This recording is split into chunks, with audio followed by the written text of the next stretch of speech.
Hey guys, it's Rich with your Monday Spot on the Pagan Perspective. I am so sorry this is coming up late. I forgot that it was Monday and I've been working all day and excuse.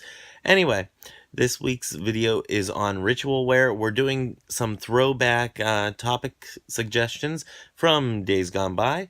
So this week's topic question is on ritual wear, and it is ritual wear or Skyclad. What do you wear in your rituals, and what are your views on ceremonial attire or working Skyclad? Pros, cons of each, and anything that you think you can bring to the table on the subject. So, as I've said before, most of my rituals are done as solitary. I think I've only done like one ritual or one group type setting ritual, and that was not done Skyclad. That was done wearing regular attire or whatever you came in. That's what you did the ritual in. So just regular street clothes. So my whole thing is, for me, I'm not comfortable enough in my own body to do a ritual Skyclad in front of other people. Plus, wandering eyes and whatnot. So to me, it is more distracting than it is helpful to do a ritual in doing a ritual Skyclad. For ritual attire, the cost factor is a big thing for me. Some of the ritual wear out there, it's beautiful and it's luxurious, but it costs a fortune. So for me, it's a big old no on that. So me, I go in regular street clothes. A lot of times, t-shirt and jeans. That's what's comfortable in that setting. I would be really upset if I spent some of that money that, you know, some of that ritual wear costs, spending all that money on that stuff that doesn't necessarily help your magic, but it could hinder it if you get distracted because you spilled candle wax on, a $200 robe, something like that. That would be really upsetting. That would like damper the mood on any ritual. So for me, that's a big drawback to the whole ritual attire as I set my iPad aside. Um, so for me, that's a big drawback for it. I do have one. It's like a satin tunic that sometimes if I'm not doing Skyclad, and I may wear that. It's a more formal type of attire, but even wearing that is more of a rarity than just wearing the regular street clothes. And that's because, you know, I get a ritual bath, and then I get into this nice white satin tunic, and then I have my ritual. But if I spilled something on there, or if I got it dirty or something like that, because it is white, so it doesn't take much to soil that. So if I'm working with some charcoal, if I'm working with a little charcoal disc, a little bit of that charcoal ruins the entire thing, and I got that in the Middle East, so I don't really want to ruin it. So I'm very careful, and I find that sort of distracts from the actual working that I'm doing. So I try to keep away from using that, and I just stay more towards, the regular street clothes thing. Because let's be honest, I have so many pairs of jeans, and I have so many t-shirts that if I ruin one in a ritual, it's not a big deal. But if I were to ruin, say, a $200 robe, or my nice satin tunic, it would distract from the ritual. Another thing is, whenever I have people over my house, and this is a little sidebar, whenever I have people over at my house, it's a come as you are situation.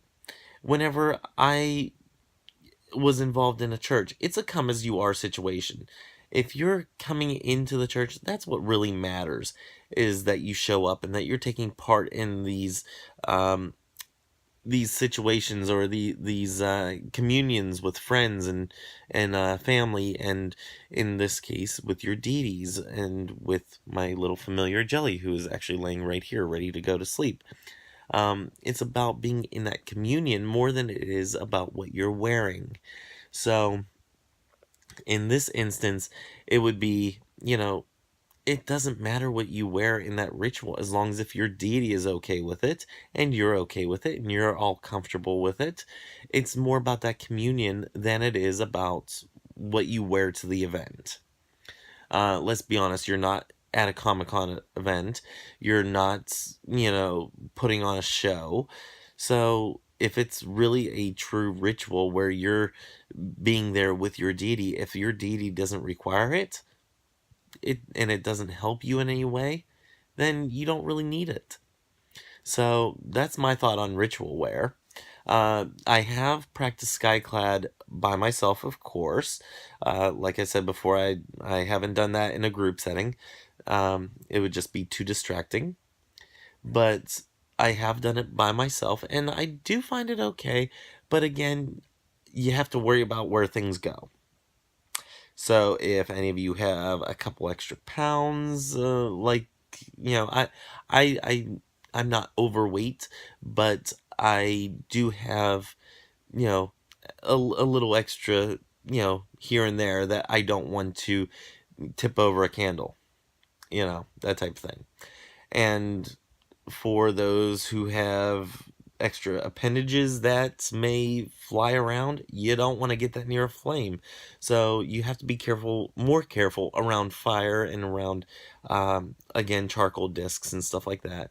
And say things that are distracting with Skyclad that I've noticed is that if you're lighting a charcoal disc and you have it in your fingers because you're not intelligent enough to use tongs like me, um, I'm not saying that you're dumb. I'm saying that I'm not an intelligent person that uses tongs to handle charcoal. Then your fingers tend to get, charcoaly. Where do you wipe your fingers if you don't have a pair of jeans on? That's right. Yeah. Um, so yes, I do wipe the charcoal dust on my jeans. I don't care. I don't always have like a rag sitting around that I can wipe my hands off. So something that is probably should be in the pre-planning phase, but isn't really in my practice. Again, I've said this before, and I'll say it again. That I don't really do full-blown rituals like I used to. I love the concept of it. I love doing them, but for me, they haven't really been a thing lately.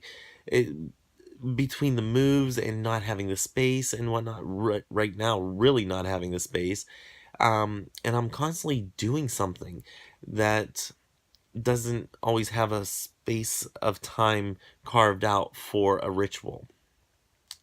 So, unfortunately, I haven't been getting to do my rituals on the Sabbats and Esbats, but whenever those times come around, it's just about stopping and being in that moment. So, on a Sabbat, I'll sit down and I'll be like, okay, this is a Sabbat. I'm taking a moment. I'm reflecting on what this means.